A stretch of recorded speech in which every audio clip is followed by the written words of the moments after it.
Now that we have seen Lagrangian duality and the KKT conditions, we can apply this theory to what we actually wanted to do, which is to solve constrained convex optimization problems. So as usual, we will tackle this by steps. So the first thing that we will study is the case in which we have only equality constraints. So what we want to do is we want to solve system min f of x subject to a bunch of convex equality constraints, and we know that those take the form ax equal b. So, and as usual, so the assumptions are that f is convex, and as usual sufficiently smooth, which means in our case of class C2, and again without loss of generality we can assume that A has full row rank. As we argued already, if that is not the case, either the system is trivially infeasible or we can get rid of one redundant inequality. And we will also assume that an optimal solution exists.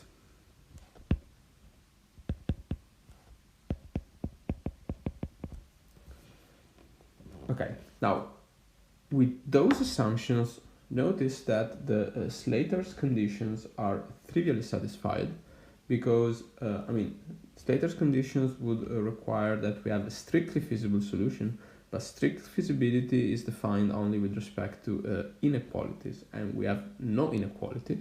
So this is trivially true. We are assuming that we have a feasible solution, and that is all we need in the equality constraint case. So given that this is a convex optimization problem that satisfies Slater's conditions, then we know that a pair x star by star is optimal if and only if it satisfies the KKT system. Okay, so let's just write the KKT conditions. So if you remember, we had that g of x star is less or equal to 0, and this we don't need because we have no inequalities. Then we have h of x star equal to 0, which in our case is just written ax star equal b. Then we have that lambda multipliers are greater or equal to 0. This also we don't need because we do not have inequalities. We would have complementary slackness, and this also we don't have because we don't have inequalities. And then finally we have the condition that the gradient of the Lagrangian functions has to become 0.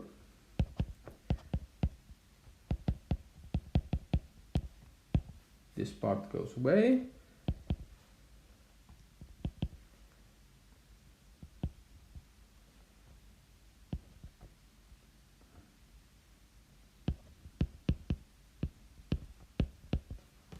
Okay, and notice that the gradient of our constraints is just A, matrix A.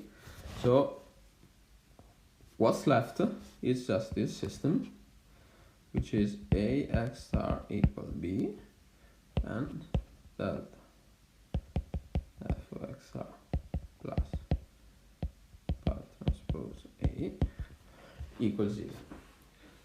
So, and this can be easily interpreted.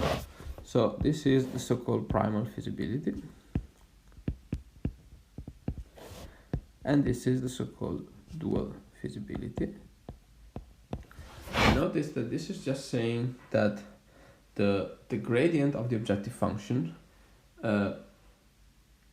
can be written as a combination, as a linear combinations of the rows of our constraint matrix. And this is exactly what we would have also in the linear case, if you remember the rules for writing for writing the dual. So still, this is not a linear system because in general the gradient of the function f is not a linear function. So the question still stands, how do we solve such a system? So the idea is to extend the Newton method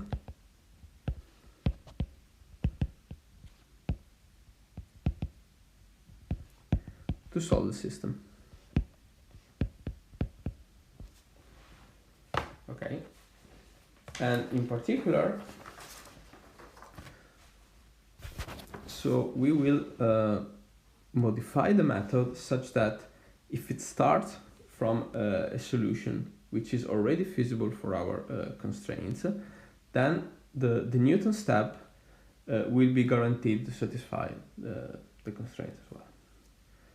So let's consider this first version.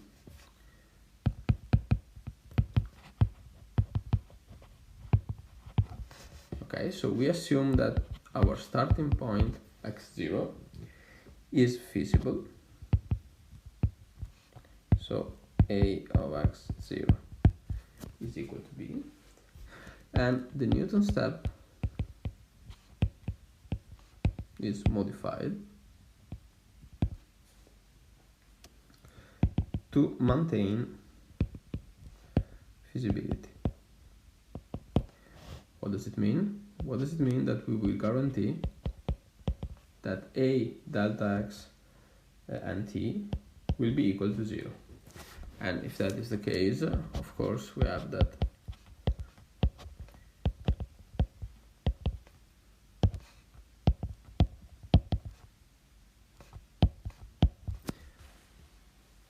the term disappears. So if we start from a solution which satisfies the system, after taking a step in the Newton direction, modified in this way, we will also satisfy the system.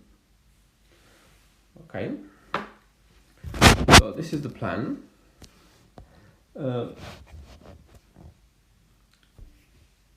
Let's see how this works. First, in a simple case, which is a quadratic function.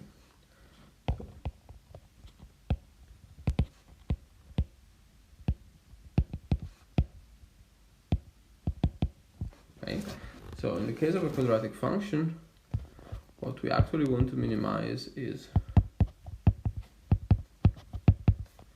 this function here.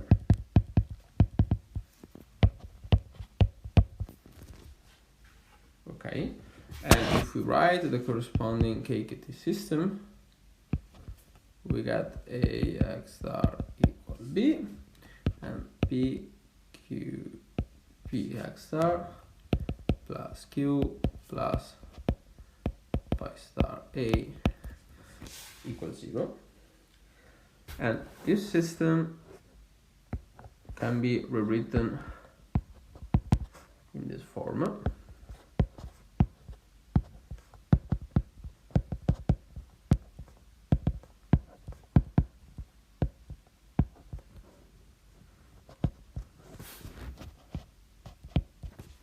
Okay, and this is the so-called KKT matrix, and if this KKT matrix is invertible, and this is a linear system, and we get in one shot the optimal primal dual pair. Okay, so again, if this matrix is invertible, we have a unique solution. If it is not invertible but still the system is so solvable, we get that any solution is the optimal one. Otherwise, the problem is either infeasible or unbounded. So this is not overly surprising, because we know that even in the unconstrained case, the Newton method would find the optimal solution in just one step if the function to optimize is quadratic.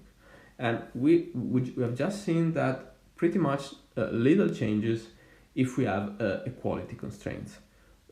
We apply the Newton method to the KKT system, and again in one shot we get our primal dual optimal pair. Okay. Now, if the function is not quadratic, Then, as usual, we take its quadratic approximation. So we approximate f of x plus v as f of x plus delta f of x v plus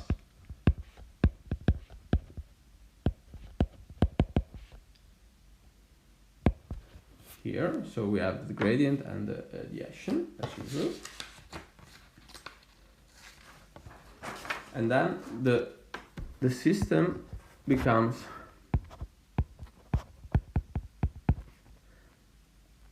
the Hessian matrix ATA0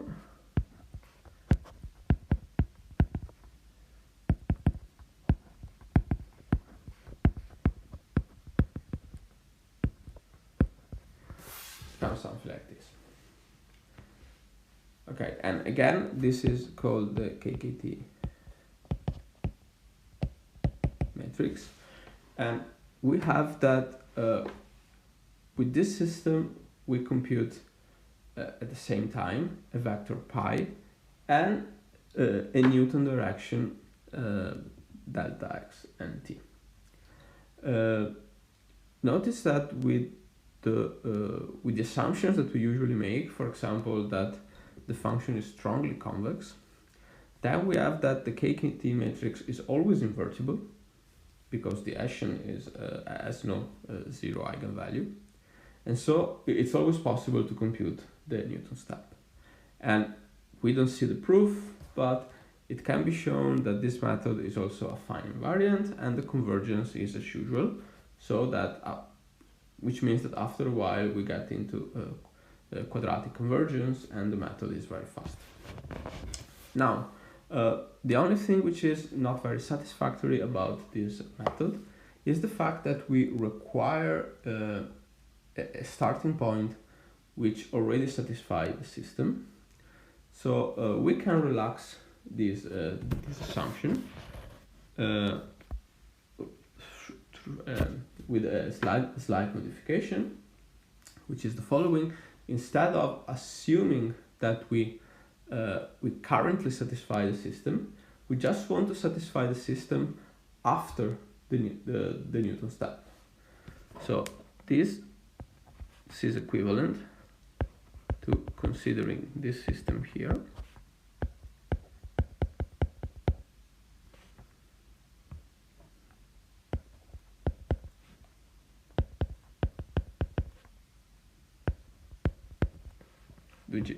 The first condition is exactly the same as before, but now instead of having ax equal b, we want to satisfy ax plus delta x equal b.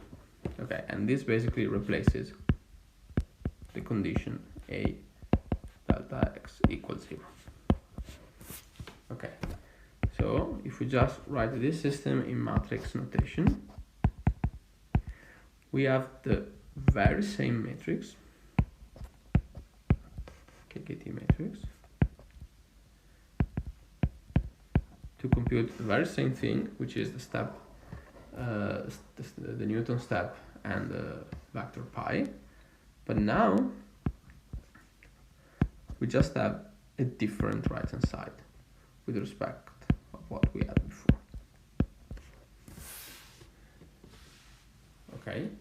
And it's also, so the complexity is exactly the same, the conditions are pretty much the same. If the function is strongly convex, then this matrix is always invertible, and so we can always compute the step.